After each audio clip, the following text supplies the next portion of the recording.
राष्ट्रवादी काँग्रेस महायुतीतील महत्त्वाचा घटक पक्ष असूनही जागा वाटपात डावलले गेल्याची भूमिका राष्ट्रवादी काँग्रेसची झाली आहे।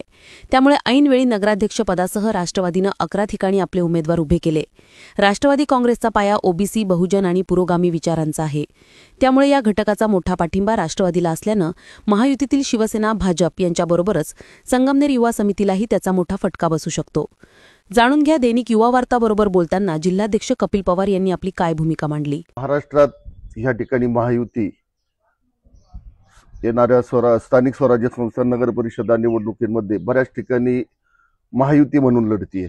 या संगमनेरची विधानसभा ही आम्ही महायुती म्हणून लढलो, महायुतीचा या ठिकाणी विजय झाला। परंतु हा प्रश्न आपण आज मला या ठिकाणी विचारला, हा प्रश्न आपण खऱ्या अर्थाने महायुतीचे विजय झालेले विद्यमान आमदार व भारतीय जनता पार्टीचे स्थानिक संगमनेरमधील पदाधिकारी यांना खऱ्या अर्थाने हा प्रश्न आपण विचारला पाहिजे होता की सर्व ज्येष्ठ नेत्यांकडे भारतीय जनता पार्टीच्या या जागा वाटपाचा सर्व तिढा सुटलेला असताना अचानक राष्ट्रवादीला अंधारात ठेवून या ठिकाणी भारतीय जनता पार्टी व शिवसेनेने स्वतःचे उमेदवार भरले गेले।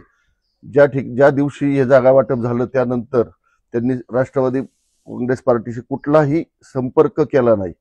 त्या कारणाने शेवटी ज्याचा त्याचा पक्ष वाढवण्याचा, उमेदवारी कौल घेण्याचा अधिकार आहे, त्या दृष्टीने आम्ही महायुतीच्या जे घटक पक्ष आहेत भारतीय जनता पार्टी व शिवसेना, ज्यांना या ठिकाणी नगराध्यक्षाची उमेदवारी करायची होती, त्यांनी आम्हाला विश्वासात न घेतल्यामुळे आम्ही हा निर्णय या ठिकाणी राष्ट्रवादी काँग्रेस पार्टीच्या चिन्हावरती लढण्याचा घेतलेला आहे।